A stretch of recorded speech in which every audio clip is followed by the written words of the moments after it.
"This is absolutely ridiculous," Julian Steele muttered under his breath as he adjusted his tie for the third time in front of the mirror. The $40 million penthouse surrounding him suddenly felt like a prison cell. His sister Victoria had finally gone too far with her meddling, and now he was trapped in a social obligation he couldn't escape without disappointing the only family member he actually cared about. The text from Victoria was still open on his phone. 7 p.m. at Elysium. Tables reserved under my name. Be charming for once. She's my friend's sister and she's perfect for you. Don't you dare cancel. Julian ran a hand through his dark hair, sighing at his reflection. At 33, he was one of the youngest shipping magnates in the country, having built Steele Maritime from the ground up after inheriting only a small family fleet. He had everything he could want except, as Victoria constantly reminded him, someone to share it with. "You can survive one dinner," he told himself, grabbing his keys and wallet. How bad could it possibly be? The answer to that question was waiting for him at Elysium, Chicago's most exclusive restaurant, where even Julian had to pull strings for reservations despite his wealth and influence. Victoria spotted him the moment he stepped through the doors, waving enthusiastically from a corner table that offered privacy without sacrificing the stunning view of the Chicago skyline. His sister, ever the social butterfly, was already deep in animated conversation with a couple Julian didn't recognize. As he approached, Victoria jumped up to greet him with a kiss on the cheek. "Finally, we were starting to think you'd stood us up." She was beaming, a dangerous sign that meant she was particularly pleased with her matchmaking scheme. "Traffic," Julian lied smoothly, allowing his sister to drag him toward the table. He quickly assessed the couple. The man was roughly his age with a friendly face and confident posture. But it was the woman sitting across from his empty chair who caught Julian completely off guard. She wasn't Victoria's usual pick for him, not the polished socialite or ambitious executive type his sister typically thought would complement his lifestyle. This woman was different. She had warm, intelligent eyes that crinkled slightly at the corners when she smiled politely at his approach. Her dark hair was gathered in a simple but elegant style, and she wore a deep green dress that seemed chosen for comfort as much as style. "Julian, this is my college roommate Marcus Parker and his girlfriend, Vanessa Grant," Victoria said, the pride in her voice unmistakable. "Vanessa, Marcus, my impossible brother Julian." Vanessa extended her hand, and Julian found himself taking it automatically. "Nice to meet you," she said, her voice carrying a subtle musical quality. "Victoria has told us so much about you." "All lies, I'm sure," Julian replied with the practiced charm he reserved for business functions. Vanessa's eyebrow arched slightly. "Actually, she said you were brilliant but married to your work, chronically late for family functions, and that you have a secret sweet tooth you think nobody knows about." Julian shot his sister a betrayed look while Marcus laughed. "Sounds like Vic gave you the unfiltered version," Marcus said, clapping Julian on the shoulder as if they were old friends. "I've known this guy for all of 2 minutes, and I already like him better than the stuffed shirts Vanessa usually gets set up with." "Marcus." Vanessa hissed, her cheeks flushing. Victoria looked delighted by the awkward exchange. "See, you're all getting along already.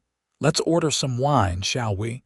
Julian settled into his chair, already mentally composing the lecture he'd give Victoria later about ambushing him. He'd expected to spend the evening making minimal conversation with yet another woman who was only interested in his bank account. Instead, as the waiter poured a Bordeaux that cost more than most people's monthly rent, Julian found himself genuinely curious about Vanessa Grant. "So, what do you do, Vanessa?" he asked after they'd ordered appetizers. I restore historical instruments for the Chicago Symphony Orchestra, she answered, her eyes lighting up. Mostly string instruments, but I've been working on expanding to woodwinds. It wasn't what Julian had expected. That sounds incredibly specialized. It is, she agreed. Not exactly the career path my parents hoped for when they paid for my music degree, but I love it. There's something about bringing an instrument back to life, hearing the sound it was meant to make after years of silence.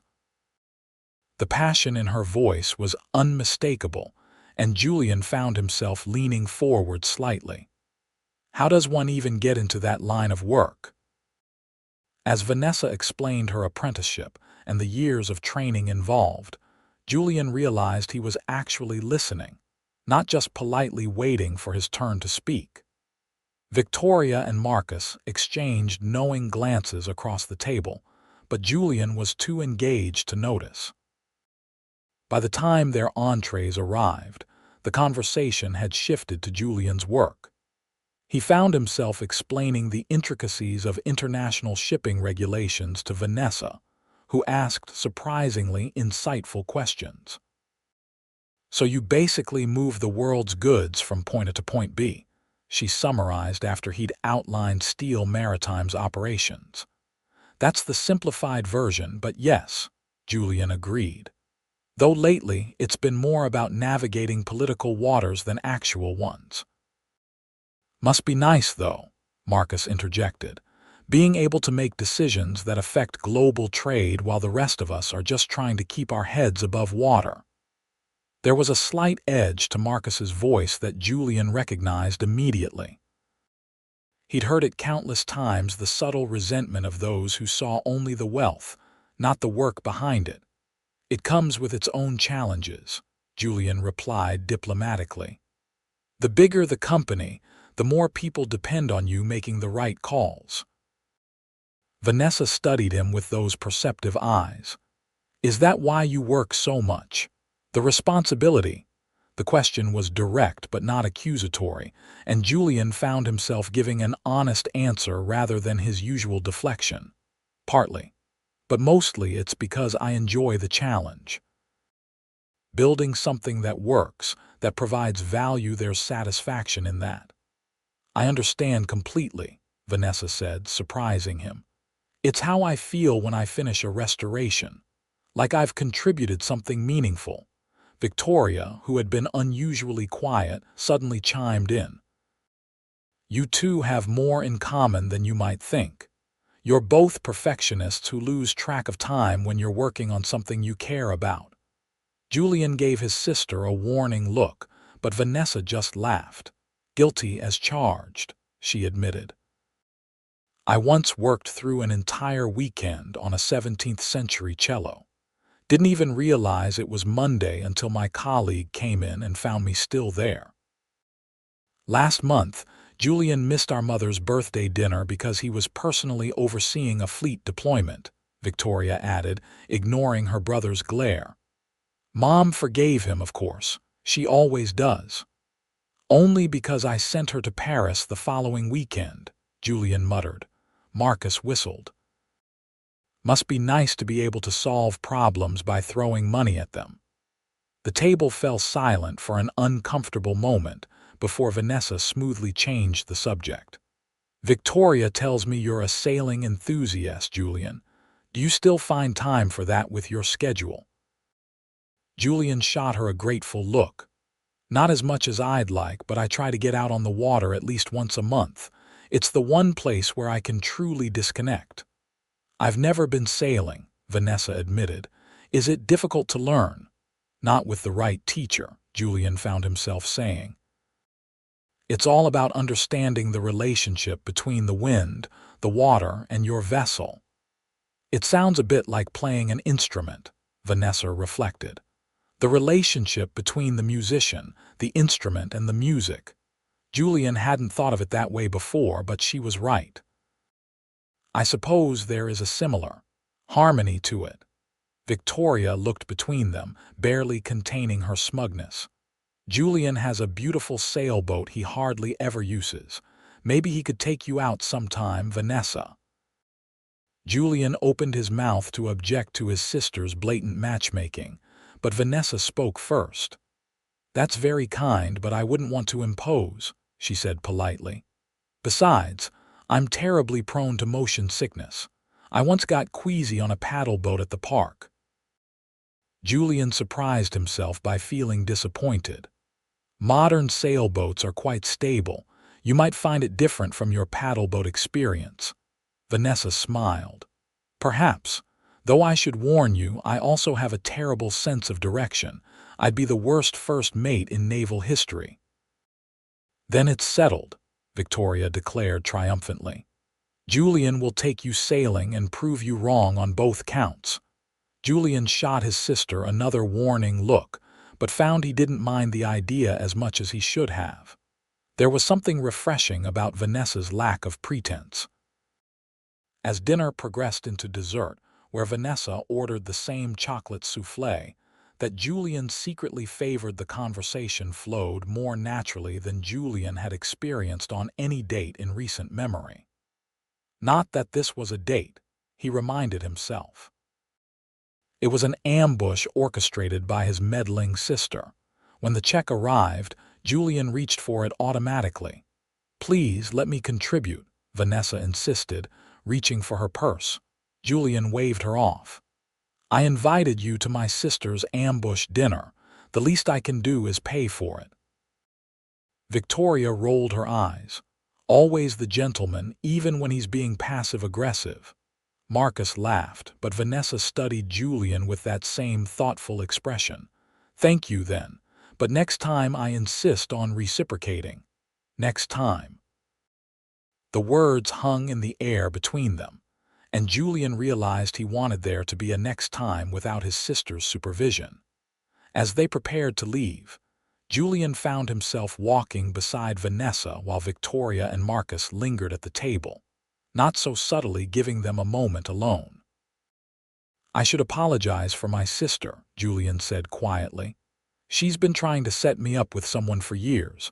I'm sorry you got dragged into her latest scheme." Vanessa smiled, and Julian noticed a small dimple appear on her left cheek. "Don't apologize. Victoria means well." And honestly, this was far less painful than most blind dates I've endured. "High praise indeed," Julian said dryly, but he was pleased. They reached the restaurant entrance and Julian found himself reluctant to say goodbye. "About that sailing invitation. My sister was being presumptuous, but the offer stands if you're interested. Motion sickness and poor navigation skills notwithstanding." Vanessa looked surprised, then thoughtful. "I appreciate that. Maybe we could start with something less ambitious. Coffee, perhaps." Julian felt an unexpected surge of pleasure at her counteroffer. "Coffee sounds perfect. I know a place with an excellent view of the lake, almost like being on the water but without the risk of seasickness." Vanessa laughed, a genuine sound that Julian found himself wanting to hear again. "That sounds like a fair compromise." They exchanged numbers just as Victoria and Marcus rejoined them, Victoria barely containing her excitement at seeing them with their phones out. "Don't look so smug," Julian muttered to his sister as they watched Vanessa and Marcus depart in a taxi. "I told you she was perfect for you," Victoria replied, completely unrepentant. "We're having coffee, not planning a wedding," Julian said firmly, but he couldn't help glancing back at the departing taxi. "Coffee today, sailing tomorrow, who knows what next week," Victoria teased. "Admit it, you like her." Julian didn't respond, but as he watched the taillights of the taxi disappear into the Chicago night, he couldn't deny the truth in his sister's words. Vanessa Grant was unlike anyone he'd met before, and for the first time in years, Julian Steele was looking forward to something other than work. 3 days later, Julian found himself sitting at a corner table in Lakefront Cafe, a small establishment with floor-to-ceiling windows offering a panoramic view of Lake Michigan. He'd arrived 15 minutes early, something he never did for business meetings but somehow felt necessary today. He checked his watch, then his phone, then glanced toward the door for the fourth time in as many minutes. Why was he so nervous? It was just coffee with an interesting woman. He'd negotiated multi-million-dollar deals with less anxiety than he was feeling now. The door opened, and there she was. Vanessa looked different today, dressed in jeans and a simple blue sweater, her hair loose around her shoulders. She spotted him immediately and smiled, weaving her way through the tables toward him. Julian stood as she approached, suddenly conscious of the formality of the gesture. Outside of business settings, did people still do that? But Vanessa didn't seem to mind, her smile widening as she reached the table. "You found it," he said, then immediately felt foolish. Of course she'd found it, she was standing right there. "My navigation skills aren't completely hopeless on land," she replied with a small laugh, settling into the chair he held for her. "Though I did have to use GPS, so don't be too impressed."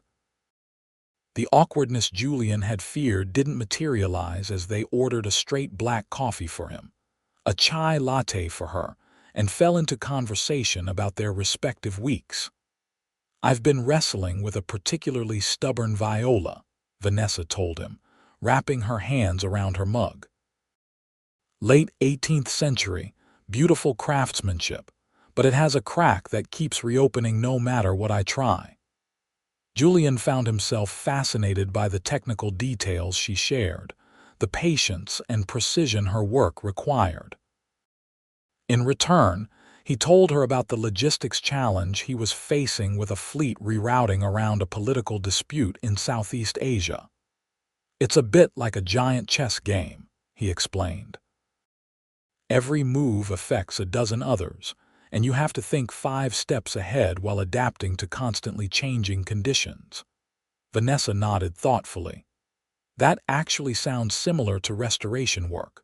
One wrong decision early in the process can cause cascading problems later."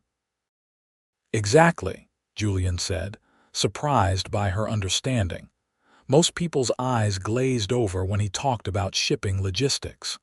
It's about finding the balance between immediate needs and long-term strategy. They continued talking, moving from work to more personal topics. Julian learned that Vanessa played the cello, though not nearly as well as I repair them, and had a cat named Vivaldi who liked to sleep inside open instrument cases. She discovered his passion for architectural history, and his habit of reading biographies of historical figures before bed. "It helps put modern problems in perspective," he explained. "Most of the challenges I face pale in comparison to, say, leading troops through a revolution or navigating uncharted oceans." "That's a healthy perspective," Vanessa said approvingly. "Though I hope you're not planning to start comparing yourself to Alexander the Great or Napoleon." Julian laughed. "No megalomania here, I promise. Just an appreciation for those who changed history, for better or worse." Their coffees had long since been emptied, but neither seemed inclined to leave. Julian found himself telling Vanessa about growing up with Victoria. "She was organizing my life even when we were children," and about the heart attack that had taken their father 5 years earlier, leaving Julian to take over the family business at 28. "That must have been overwhelming," Vanessa said softly. Julian nodded. "It was, but in some ways it was also a relief. My father and I had very different visions for the company. After he was gone, I could implement changes I'd been advocating for years." "Like what?" Vanessa asked, genuinely interested. "Modernization, primarily. My father ran Steele Maritime like it was still the 1980s. I invested in technology, updated our fleet, focused on efficiency and environmental standards." Julian rarely discussed the early days of his leadership with anyone. "The first 2 years were brutal. Many of the old guard resisted every change, but eventually the results spoke for themselves. And now you're one of the most successful shipping companies in the world," Vanessa concluded. Julian shrugged, suddenly uncomfortable with her acknowledgement of his success. We do all right, but enough about Steele Maritime. Tell me more about your family. Victoria mentioned your parents are professors, Vanessa nodded. Classics and mathematics, respectively. They met at Oxford and have been inseparable ever since. They had very specific ideas about my future. Academia was the expectation, not instrument repair. How did they take your career choice? Vanessa smiled ruefully. Let's just say there was a period where my mother introduced me as our daughter, the musician, with a particular emphasis that conveyed her disappointment. They've come around, though. My father even brings his colleagues to see my work at the symphony now. Julian was about to respond when his phone vibrated with an incoming call. He glanced at it apologetically. I'm sorry, it's my operations director. I should take this. Vanessa waved him off. Of course, go ahead. Julian stepped away from the table to take the call, which turned out to be about a dockworker strike in Rotterdam that threatened to delay several shipments. He handled it quickly, giving clear instructions before returning to Vanessa. Sorry about that, he said, sliding back into his seat. Work emergencies don't respect coffee dates. Is everything okay? She asked. Julian was touched by her concern. Nothing that can't be resolved with some negotiation and perhaps a few strategic concessions. The perils of global operations, there's always something happening somewhere. Vanessa glanced at her watch and looked surprised. I didn't realize how long we've been talking. I should probably get going. I have an appointment with a client this afternoon. Julian was disappointed but nodded. Of course. Let me walk you out. Outside the cafe, they paused awkwardly on the sidewalk. Julian was unused to this part, the end of a date that had gone well, the uncertainty of what came next. I enjoyed this, Vanessa said simply.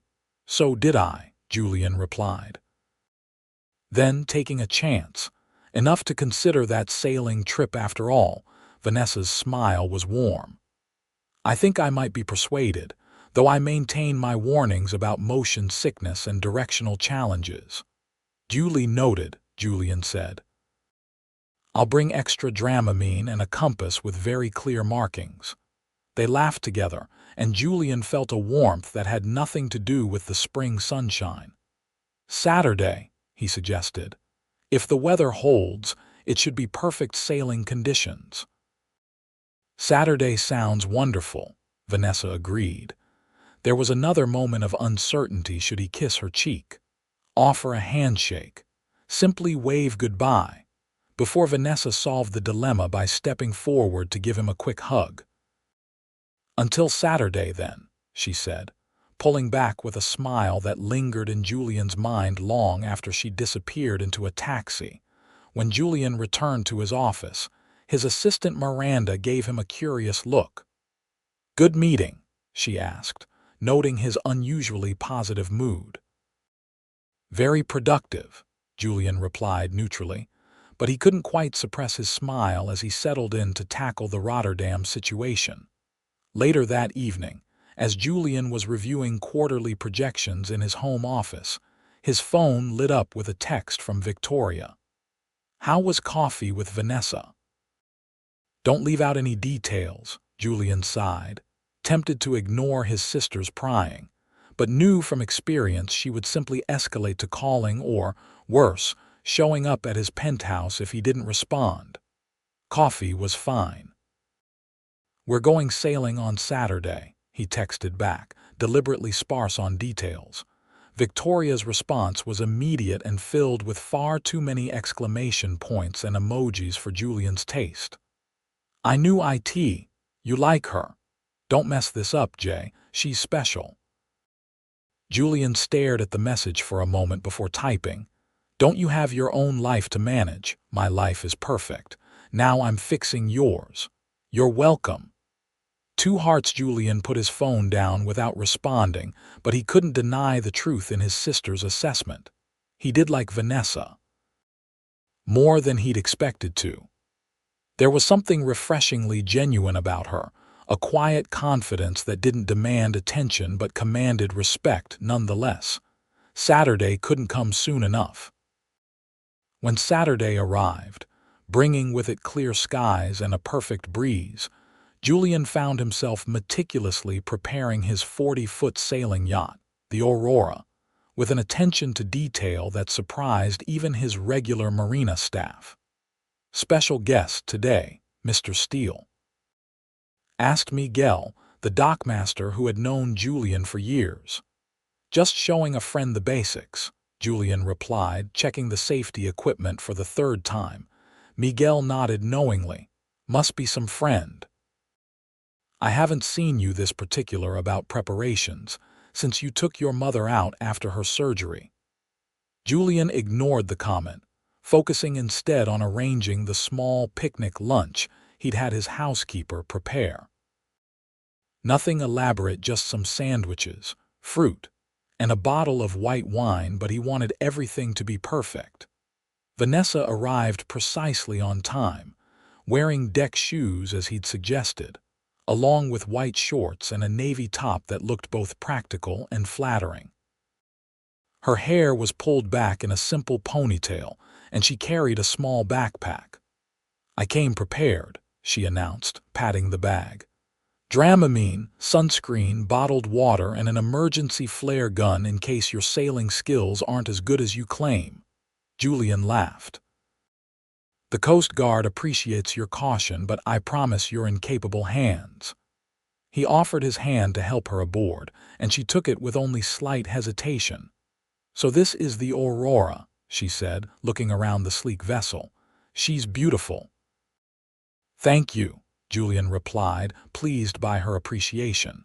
"She's a J/122E built for performance but comfortable enough for day sailing or longer trips." "And you sail her yourself?" "No crew," Julian nodded. "That's the point for me, getting away from everyone and everything. Though today I'll make an exception for the right company." Vanessa smiled at that, running her hand along the polished teak railing. "Well, I'm honored to be the exception. Just remember your promise about keeping me from getting sick or lost at sea." "Safety first," Julian assured her, beginning to show her around the yacht. He pointed out the navigation equipment, the safety features, and the basic controls, explaining each with a patience he rarely exhibited in business settings. Vanessa listened attentively, asking intelligent questions that suggested she was genuinely interested in understanding how the vessel worked. When Julian finished his explanation, she nodded thoughtfully. "It's more complex than I imagined, but there's a logic to it," she said. "Like an instrument, each part has its purpose and contributes to the whole." Julian was struck again by her ability to find connections between their different worlds. "Exactly. Ready to cast off," she took a deep breath and nodded, "as I'll ever be." Julian guided the Aurora smoothly out of the marina, explaining each step as he went. Once they were in open water, he set the sails and felt the familiar surge of satisfaction as the wind caught them, and the engine fell silent. "This is the moment," he told Vanessa, who was watching the sails billow with fascination, "when it's just the wind, the water, and you." The yacht cut through the water, leaving a white trail in their wake. Lake Michigan stretched before them, the Chicago skyline receding behind. Julian kept them on a gentle course, mindful of Vanessa's concerns about seasickness, but she seemed to be enjoying herself, face turned into the breeze. "Want to try steering?" he offered after they'd been sailing for about an hour. Vanessa looked uncertain. "Are you sure?" "I wasn't joking about my navigational challenges." "There's nothing to hit out here," Julian assured her, "and I'll be right beside you." He guided her to the wheel, standing behind her and placing her hands in the correct position. "Feel that, the pressure of the water against the rudder. You want to work with it, not against it." Vanessa nodded, her concentration evident as she adjusted to the sensation of controlling the yacht. Julian remained close, his hands occasionally covering hers to make small corrections, very aware of her presence, the scent of her shampoo, the way she bit her lower lip when focusing. "I think I'm getting the hang of it," she said, after successfully maintaining their course for several minutes. "You're a natural," Julian told her, and meant it. "Most first-timers overcorrect constantly." Vanessa looked pleased with the compliment. "I have a good teacher, though I suspect you say that to all the women you bring aboard." The teasing comment caught Julian off guard. "Actually, I rarely bring anyone on the Aurora. It's my sanctuary, I suppose." Vanessa turned slightly to look at him, her expression softening. "Then I'm even more honored to be here. Thank you for sharing this with me." The sincerity in her voice created an unexpected moment of connection between them. Julian found himself wanting to lean closer, but instead stepped back slightly, clearing his throat. "Hungry? I thought we could anchor in that cove for lunch," he suggested, pointing to a sheltered area ahead. "Sounds perfect," Vanessa agreed, relinquishing the wheel to him. "I promise not to spill anything on your immaculate deck." Julian skillfully guided the yacht into the cove and dropped anchor. The water was calmer here, the yacht gently rocking as Julian retrieved the picnic basket and set it on the small table in the cockpit. "Nothing fancy," he said, unpacking the food, "just some basics." "It looks wonderful," Vanessa assured him, accepting the plate he offered. "Though I admit, I half expected a personal chef to emerge from below deck." Julian laughed. "I do have a chef at home, but I draw the line at staff on sailing trips. The whole point is to get away from being waited on." "Is that difficult?" Vanessa asked, taking a bite of her sandwich. "Having people constantly at your service?" It was a question Julian had never been asked before, and he considered it thoughtfully. "Sometimes. Don't get me wrong, I appreciate the convenience, but there are moments when I just want to be normal. To make my own coffee, drive my own car, sail my own boat without an entourage hovering nearby." Vanessa nodded. "I can understand that. It must be strange having people know who you are before you've met them. Especially when what they think they know comes from business magazines or gossip columns," Julian agreed. He hesitated, then added, "That's why this is nice. You didn't Google me before our coffee date, did you?" Vanessa's slight blush told him the truth before she spoke. "I may have done a quick search. In my defense, Victoria had already told me you were some shipping tycoon, and I wanted to have some idea what I was getting into." Julian smiled, not offended. "And what conclusion did your research lead you to?" "That you're either a brilliant businessman who revolutionized an outdated industry, or a ruthless corporate raider who leaves broken companies in your wake, depending on which article you raid," she replied candidly. Julian laughed. "The truth is probably somewhere in the middle. Though I prefer to think I'm more revolutionary than raider." "Having met you, I'm inclined to believe the former," Vanessa said, her eyes meeting his. "Though you do have a certain intensity about you that I could see being intimidating in a boardroom." "I'll take that as a compliment," Julian said, raising his glass of wine in a small toast. "It was meant as one," Vanessa replied, touching her glass to his. They ate in comfortable silence for a moment, enjoying the gentle rocking of the yacht and the privacy of the cove. "Tell me about your most challenging restoration," Julian asked eventually. "The one that almost defeated you." Vanessa's eyes lit up at the question. "Oh, that's easy, a Stradivarius violin that had been damaged in a house fire. The owner had insurance but cared more about having the original restored than taking the money. It took me nearly 8 months, and there were at least a dozen moments when I thought I'd have to admit defeat." "But you didn't," Julian guessed. "No," Vanessa confirmed with quiet pride. When it was finally finished and the owner played it for the first time, I can't describe the feeling, like witnessing a resurrection. That's what drives you, Julian realized aloud. Not just the technical challenge, but the emotional payoff at the end. Vanessa looked surprised by his insight. Yes, exactly. What about you? What's the equivalent in your world? Julian considered the question seriously, seeing a strategy come together. Taking a problem that seems insurmountable and finding a solution that not only works but creates new opportunities.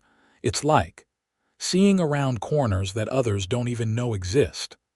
And is it worth it? Vanessa asked softly. The sacrifice of personal time, of connections outside work. The question hit closer to home than Julian was comfortable with. I've never thought of it as a sacrifice, he said after a moment. More a choice. But lately, he trailed off, unsure how to articulate the growing sense of emptiness he sometimes felt despite his success. Vanessa waited, not pressing but giving him space to continue if he wanted to. Victoria thinks I'm missing out on life, he finally admitted. She might not be entirely wrong. Brothers rarely admit their sisters are right about anything, Vanessa teased gently. She must be special. She is, Julian agreed with a small smile. Annoying but special. They finished their lunch as the conversation moved to lighter topics: favorite books, travel experiences, childhood memories. Julian found himself sharing stories he hadn't thought about in years, like the time he and Victoria had tried to sail a homemade raft across the lake at their summer home, only to be rescued by their exasperated father. You were destined for maritime adventures from an early age, Vanessa laughed. Or destined to need rescuing, Julian countered. Victoria still brings up that incident whenever she thinks I'm being too confident. As the afternoon wore on, Julian reluctantly checked his watch. We should probably head back soon. The wind tends to pick up in the late afternoon. Vanessa nodded, helping him pack away the remains of their picnic. This has been wonderful, Julian. Thank you for convincing me to overcome my fears. No signs of seasickness, he noted. I'd call that a victory. Don't jinx it, she warned. We still have to get back to shore. The return journey was just as smooth as their outbound trip had been. Vanessa even took another turn at the wheel, this time with more confidence. As the Chicago skyline grew larger before them, Julian found himself wishing they had more time. Would you like to have dinner sometime this week? He asked as they approached the marina. There's a new restaurant in River North I've been wanting to try, Vanessa smiled. I'd like that, though I should warn you my schedule gets a bit chaotic during performance season. We're preparing for the symphony's spring program, and there are always last-minute instrument emergencies. I'm familiar with unpredictable schedules, Julian assured her. We'll make it work. As he maneuvered the Aurora back into her slip with practiced precision, Julian was already mentally rearranging his week to accommodate dinner plans. It was a novel experience usually. It was others who adjusted their schedules to accommodate him. Miguel helped secure the yacht, giving Vanessa a friendly nod as Julian assisted her onto the dock. Did you enjoy your sail, miss? The dockmaster asked. Very much, Vanessa replied warmly. Though I had an excellent captain. Miguel's knowing smile made Julian want to roll his eyes, but he restrained himself. Will we be seeing you again, miss? The older man asked. Before Julian could intervene, Vanessa answered confidently. I hope so. I think I'm developing a taste for sailing. The simple statement shouldn't have given Julian such satisfaction, but it did. As they walked back toward the parking area, their hands brushed accidentally. Without overthinking it, Julian took her hand in his, and Vanessa let him, her fingers warm against his palm. I'll call you about dinner, he said when they reached her car. I'll look forward to it, she replied, and then, Rising on her tiptoes, she pressed a quick kiss to his cheek before getting into her car. Julian stood watching as she drove away, aware that something significant had shifted in his carefully ordered life. And for once, he welcomed the change. Over the next several weeks, Julian and Vanessa fell into a rhythm of seeing each other whenever their busy schedules allowed. Dinner at the River North restaurant led to a Sunday afternoon at the Art Institute, which led to Vanessa inviting Julian to watch her work on a particularly interesting restoration at her workshop. Julian was fascinated by the precision of her work, the delicate tools spread across her workbench, and the patience with which she approached each challenge. Her workshop was a converted industrial space with high ceilings and large windows that flooded the room with natural light. Instrument parts and specialized tools lined the walls, creating an atmosphere that was both artistic and technical. "This is the viola I was telling you about," Vanessa explained, gesturing to the instrument carefully secured in a specialized holder. "The crack keeps reopening because the wood was damaged more extensively than I initially thought." Julian leaned in to examine the fine line running along the body of the instrument. "What's your solution?" "I'm trying a different adhesive combined with a micro-splint approach," she said, demonstrating with her tools. "It's experimental, but I think it will hold better than traditional methods." Julian watched as she worked, her hands steady and confident, making minute adjustments that were barely visible to his untrained eye. There was something mesmerizing about her focus, the way she became completely absorbed in the task. "You have the same expression when you're working on a problem," Vanessa commented, glancing up to find him watching her intently. "Do I?" Julian was surprised. "Hum. That night at dinner when you got the call about the Rotterdam strike, your face changed completely." Total concentration, like nothing else existed. Julian hadn't realized she'd been observing him that closely. "Is that a good thing or a bad thing?" Vanessa considered the question seriously. "Neither. It's just who you are. We're both people who care deeply about doing things right." It was a simple observation, but Julian found it profoundly accurate. They did share that fundamental quality, despite their vastly different worlds. As their relationship progressed, Julian found himself sharing more of his life with Vanessa. He took her to a charity gala where she charmed his business associates with her genuine interest in their work. She invited him to a symphony performance where he gained a new appreciation for the instruments she devoted her life to maintaining and restoring. Victoria was, predictably, delighted by the development. "I told you she was perfect for you," she crowed during their monthly sibling dinner. "When are you going to admit I was right?" "When you stop gloating about it," Julian retorted, but without heat. Victoria's expression softened. "You seem happy, Jay, actually happy, not just satisfied with another business success." Julian couldn't deny it. "She's different how?" Victoria pressed. Julian struggled to articulate what made Vanessa special. "She sees me. Not Steele Maritime or the bank account or the social position. Just me." Victoria reached across the table to squeeze his hand, a rare moment of sincere affection between them. "That's exactly what I hoped you'd find." But as spring turned to summer, the demands of both their careers created challenges. Julian was negotiating a major expansion into South American markets, requiring frequent trips to Brazil and Argentina. Vanessa was commissioned to restore a collection of historical instruments for a museum exhibition, with an impossible deadline. They made time for each other when they could, a quick dinner between Julian's flights, a late-night call when Vanessa finally left her workshop. But the strain began to show. "I'm sorry about canceling last weekend," Julian said during a rare evening together at his penthouse. They were sitting on his terrace, the Chicago skyline glittering around them. The negotiations hit a snag, and I couldn't leave Buenos Aires. "I understand," Vanessa assured him, curled up in one of his outdoor chairs with a glass of wine. "My work gets crazy too." But there was a note in her voice that suggested it wasn't quite that simple. "What is it?" Julian asked, setting aside his own glass. Vanessa hesitated. "It's not about you canceling plans.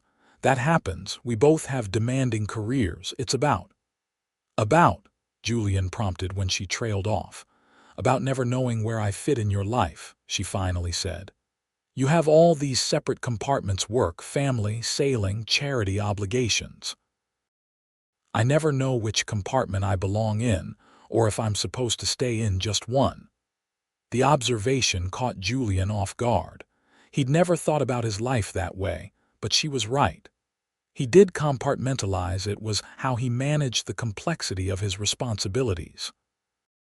"I don't mean to make you feel that way," he said carefully. "It's just how I've always operated." "I know," Vanessa said, her expression gentle. "And I'm not asking you to change who you are. I need to know if there's room for me across all those compartments, not just in the spaces between them." It was a fair question, and one that Julian hadn't considered before. Did he want Vanessa integrated throughout his life? Or was he content to keep their relationship separate from his other responsibilities? Before he could formulate a response, his phone rang, the specific tone that indicated his operations director with an emergency. Vanessa's smile was resigned. "Take it. We can talk later." Julian hesitated, torn between addressing the important question she'd raised and responding to what could be a critical business issue. "Go ahead," she encouraged him. "It's okay." Julian took the call, stepping away from the terrace to speak privately. When he returned 15 minutes later, having resolved a shipping container dispute in Singapore, Vanessa was still waiting patiently. "Everything okay?" she asked. "Yes, just a miscommunication about priority cargo," Julian explained, sitting back down beside her. "Where were we?" "Talking about compartments in your life," Vanessa reminded him. "But it's late and we're both tired. Maybe we should continue this another time." Julian reached for her hand, not wanting to leave the conversation unresolved. "I want you in all parts of my life, Vanessa. I'm just not very good at integration. I never have been." "I know," she said softly. "And I'm not trying to force my way into areas where I don't belong. I just need to know that's the direction we're moving in. That eventually there won't be Julian at work and Julian with Vanessa, but just us building something together." The vulnerability in her voice touched something deep in Julian. "That is what I want," he assured her. "I'm just not always sure how to get there." Vanessa squeezed his hand. "We'll figure it out together, one compartment at a time." The moment was interrupted by a massive yawn that Vanessa couldn't suppress. Julian laughed softly. "You're exhausted. Stay here tonight. The guest room is already made up." Vanessa hesitated. Though they'd been dating for months, they had yet to spend the night together. Both had agreed early on to take that aspect of their relationship slowly, focusing first on building a foundation of understanding and communication. "Are you sure?" she asked. "Positive," Julian replied. "No pressure, no expectations, just sleep." Vanessa smiled gratefully. "In that case, I accept. I'm not sure I could keep my eyes open long enough to drive home anyway." Julian showed her to the guest suite, providing a new toothbrush and one of his T-shirts to sleep in. The domestic simplicity of the moment, Vanessa padding around his penthouse in his shirt, her face scrubbed clean of makeup, struck Julian as more intimate than any passionate encounter could have been. "Good night," she said softly as he prepared to leave her to sleep. Julian found himself stepping back toward her, drawn by something he couldn't name. Gently, he cupped her face in his hands and kissed her, not with the careful restraint they usually maintained, but with a depth of feeling that surprised them both. When they finally broke apart, Vanessa's eyes remained closed for a moment, as if she were memorizing the sensation. "Good night, Vanessa," Julian murmured before reluctantly stepping away. As he lay in his own bed later, Julian found himself thinking about compartments and integration, about the careful structures he'd built around his life, and how Vanessa had slipped between them so effortlessly. The realization that he wanted her presence throughout his carefully ordered world was both exhilarating and terrifying. The following morning, Julian woke earlier than usual, quietly preparing coffee and setting out fruit and pastries on his kitchen island. He was just finishing when Vanessa appeared, still wearing his t-shirt paired with her jeans from the night before. "Good morning," she said, a little shyly. "I hope you don't mind that I borrowed your shower." "Not at all," Julian assured her, offering a mug of coffee prepared the way he knew she liked it, with a splash of cream and no sugar. "Thank you," she said, accepting the coffee and taking a grateful sip. "This is perfect." They ate breakfast together in a comfortable silence, the early morning sunlight streaming through the penthouse windows. It felt natural. Julian realized having her here in his space, starting the day together. "I could get used to this," he said without thinking. Vanessa looked up, her expression hopeful but cautious. "Breakfast, or me being here, both," Julian admitted. "All of it." A slow smile spread across Vanessa's face. "I could get used to it too." The moment was so perfect, so right, that Julian found himself saying, "Move in with me." The words surprised them both. Vanessa set down her coffee cup slowly. "Julian, I know it's sudden," he backtracked quickly. "Forget I said anything, it's too soon." But Vanessa was shaking her head. "It's not that it's too soon. It's that this is your space, designed for your life. If we're going to live together, I'd want it to be somewhere that's ours. Something we choose together." The distinction was important, Julian realized. She wasn't rejecting the idea of building a life with him. She was ensuring that life would be truly shared, not just her fitting into his existing world. "You're right," he acknowledged. "What if we looked for a place together? Something that would be ours from the beginning?" Vanessa's eyes widened. "You do that? Leave this penthouse?" Julian glanced around at the luxurious space he'd carefully designed to his own specifications. "It's just a place, Vanessa. What matters is who I share it with." The joy that bloomed on her face was worth any sacrifice of square footage or carefully selected furnishings. "In that case," she said softly, "I'd love to find a place with you." The search for their shared home began immediately, with Julian approaching it with the same methodical thoroughness he applied to business acquisitions. He compiled spreadsheets of options, arranged viewings of promising properties, and consulted with his real estate advisor about up-and-coming neighborhoods. Vanessa brought a different perspective, focusing on the feel of each space, the quality of light, the sense of possibility. "We could put a music room here," she'd say in one apartment, or "imagine watching the sunset from this terrace," in another. After viewing dozens of properties, they finally found a historic loft in a renovated printing factory. The space featured exposed brick walls, massive windows, soaring ceilings, and an open floor plan that could be customized to their needs. "It's perfect," Vanessa breathed as they stood in the empty loft, sunlight streaming through the industrial windows. "It has character but also potential." Julian watched her wander the space, already envisioning where furniture might go, where her instruments would be displayed. "You really love it," he observed. "I do," she admitted. "But it's a big decision. Are you sure?" Julian crossed the room to join her by the windows that overlooked a small park. "I'm sure about you," he said simply. "The rest is just details." They made an offer that day, and within a month they were planning renovations. Julian was prepared to hire a team of designers and contractors to handle everything, but Vanessa insisted on being involved in every decision. "If this is going to be our home, we should both have our fingerprints on it," she argued. So they spent evenings poring over material samples and fixture catalogs, debating the merits of different kitchen layouts and whether the music room should have carpet or hardwood flooring. They compromised on some issues and stood firm on others, learning more about each other through their preferences and priorities.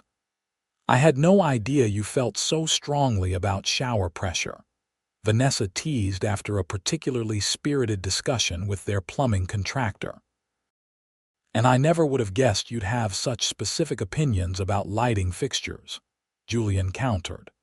The process of creating their shared space brought them closer, forcing them to communicate about practical matters and deeper preferences. Julian found himself enjoying the collaboration, the give and take of building something together. While the loft was being renovated, their relationship continued to deepen. Julian made a conscious effort to integrate Vanessa into all aspects of his life, not just the convenient ones. She accompanied him to business dinners where appropriate, met his executive team, and even joined him for a weekend sailing trip with Victoria and her boyfriend Marcus, who had become a permanent fixture in Victoria's life. "You two are disgustingly perfect together," Victoria declared as they shared dinner on the Aurora, anchored in a quiet cove for the night. "I wish I could say I told you so more effectively, but you've made it impossible by being so happy." "You can still say it," Julian offered magnanimously. "I know it brings you joy." "It does," Victoria agreed, raising her wine glass. "To my brilliant matchmaking skills and your good sense to finally listen to me." They all laughed, and as Julian caught Vanessa's eye across the table, he felt a surge of gratitude for his meddling sister and her insistence on that double date months ago. Later that night, as Vanessa and Julian prepared for bed in the yacht's master cabin, she asked, "Do you ever wonder where we'd be if Victoria hadn't arranged that dinner?" Julian considered the question seriously. "I'd probably still be working too much and telling myself I was completely satisfied with my life. And I'd be buried in my workshop, convincing myself that instruments were enough company," Vanessa admitted. Julian drew her into his arms. "Thank God for interfering sisters." "I'll drink to that," Vanessa agreed, stretching up to kiss him. When the loft was finally ready in late fall, moving day arrived with unexpected emotion. Julian had hired a team to handle the logistics, but he and Vanessa insisted on packing their personal items themselves. As Julian sorted through his possessions in the penthouse, deciding what to bring to their new home, he was struck by how many things he'd accumulated that held no real meaning for him. Designer suits he rarely wore, art purchased primarily as investments, gadgets still in their boxes. Vanessa, meanwhile, was discovering the opposite as she packed up her much smaller apartment that nearly everything she owned had personal significance, from family photographs to mementos collected during her travels, to study instrument-making techniques. "I think we complement each other well," Julian observed as they unpacked in the loft that evening, surrounded by boxes. "You bring meaning, I bring practicality." "Are you calling me impractical?" Vanessa challenged, hands on hips. "Not at all," Julian backpedaled quickly. "Just sentimental in the best possible way," Vanessa laughed. "And you're unsentimental in the best possible way, except when it comes to the Aurora. And your sister. And maybe me." Julian pulled her close, surrounded by their half-unpacked belongings. "Definitely you." Their first night in the new loft was spent on a mattress on the floor, their furniture scheduled to arrive the following day. They ate takeout Italian food sitting cross-legged on the floor, drinking champagne from paper cups because they couldn't find the box with the glassware. Not exactly the glamorous first night you probably imagined, Vanessa said, looking around at the chaos. It's perfect, Julian assured her and meant it. The luxury of his penthouse had never made him feel the way he did now sitting on the floor of a half-furnished loft with the woman he loved. The thought hit him with sudden clarity. He loved her. It wasn't a revelation, he'd known it for some time, but the intensity of the feeling in this moment took his breath away. "What?" Vanessa asked, noticing his expression. "I love you," Julian said simply. Vanessa's smile was radiant. "I love you too, I have for a while now." "Why didn't you say something?" Julian asked. "I was waiting for you to catch up," she teased. "You're not always the quickest when it comes to emotional realizations." Julian laughed, acknowledging the truth in her observation. "Well, I've caught up now. And I'm not letting you get ahead again." As the weeks passed, they settled into their new life together. The loft became a true reflection of their combined personalities, Julian's clean, modern aesthetic softened by Vanessa's more eclectic, personal touches. The music room, with its perfect acoustics, became Vanessa's domain, while Julian claimed the home office overlooking the park. They established routines and traditions. Sunday morning coffee on their terrace, no matter the weather, sailing whenever Julian's schedule permitted, taking turns choosing restaurants for date nights, leaving work at the door when they came home unless it was a genuine emergency. It wasn't always seamless. Julian's tendency to work late sometimes clashed with Vanessa's hope for shared evenings. Her workshop chaos occasionally spilled beyond the boundaries they'd established. They argued about small things, Julian's exacting standards for household organization, Vanessa's tendency to lose track of time when focused on a project and larger ones, like how to balance career demands with their relationship. But they always found their way back to each other, their commitment to building something meaningful together stronger than any temporary disagreement. One evening in early spring, nearly a year after Victoria's fateful double date, Julian came home to find Vanessa in the music room, playing her cello. He paused in the doorway, watching her without announcing his presence. Her eyes were closed, her expression serene as the rich tones filled the space they'd created together. When she finished, opening her eyes to find him there, her smile was everything.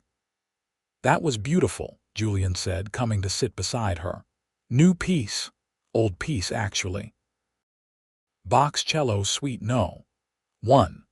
It was the first thing I learned to play properly," she explained, setting the instrument aside. "I was remembering my teacher today. He passed away last year. Playing this always makes me feel connected to him." Julian nodded, understanding the sentiment even though he wasn't particularly musical himself. "Will you teach our children to play?" he asked, the question arising naturally. Vanessa's eyes widened slightly. "Our children." Julian hadn't planned to bring up the topic this way, but now that it was between them, he continued. "Yes, if you want them. Children, I mean. With me." Vanessa set the cello aside carefully, turning to face him fully. "Julian Steele, are you asking me to have your babies in the most roundabout way possible?" Julian laughed, the tension breaking. "I'm making a mess of this, aren't I? What I'm trying to say badly is that I want a future with you. All of it. Marriage if you want that. Children if you want them. Growing old together, surrounded by grandchildren and cellos and whatever else comes our way." Tears welled in Vanessa's eyes. "That's exactly what I want too." "Then," Julian said, reaching into his pocket for the small velvet box he'd been carrying for weeks, waiting for the perfect moment, "maybe we should make it official." He opened the box to reveal a ring, not the ostentatious diamond his wealth might have suggested, but an elegant sapphire that matched the color of the lake on their first sailing trip together. "Vanessa Grant," he said, his voice steady despite the hammering of his heart. "Will you marry me?" Vanessa's hand covered her mouth, her eyes shining with tears and joy. "Yes," she whispered. "Yes, I will marry you, Julian Steele." As he slipped the ring onto her finger, Julian thought of all the compartments that had once defined his life, the careful separation he'd maintained between his various roles and responsibilities. With Vanessa, those boundaries had dissolved.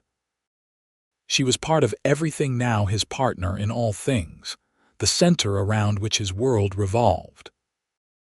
Later that evening, after they'd called Victoria, who screamed so loudly they had to hold the phone away from their ears, and Vanessa's parents, who were delighted but insisted on a proper introduction to Julian as soon as possible, they stood on their terrace overlooking the city lights. "Should we thank Victoria for her meddling?" Vanessa asked, admiring how her ring caught the light.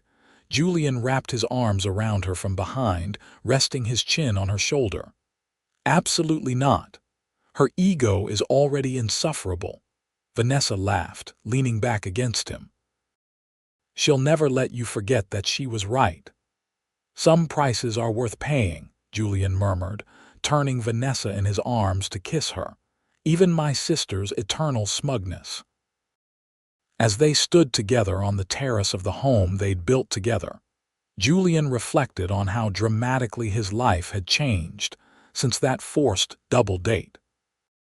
He'd gone from a man who compartmentalized every aspect of his existence to one who had found integration and wholeness with the woman in his arms. And it had all started with his sister's insistence, and the woman who sat across from him at a dinner table, neither of them suspecting how completely their lives were about to change. 6 months later, Julian and Vanessa were married in an intimate ceremony aboard the Aurora, with Victoria serving as Vanessa's maid of honor and Marcus as Julian's best man. They exchanged vows as the yacht gently rocked beneath them, the Chicago skyline providing a dramatic backdrop as the sun set over Lake Michigan. "I never thought I'd be grateful for my sister's meddling," Julian said in his vows, causing laughter to ripple through their small gathering of family and friends. "But the moment I saw you sitting across from me at that dinner table, something changed. You've taught me that success isn't measured in contracts or acquisitions, but in moments of connection and understanding." Vanessa's vows were equally heartfelt. "You've shown me that precision and passion aren't opposing forces, but complementary ones. That building something meaningful, whether it's a restored instrument, a global company, or a life together, requires both careful planning and bold leaps of faith." As they sealed their promises with a kiss, cheers erupted around them. Victoria, wiping away tears despite her earlier vow not to cry, was the first to embrace them both. "I told you she was perfect for you," she whispered to Julian.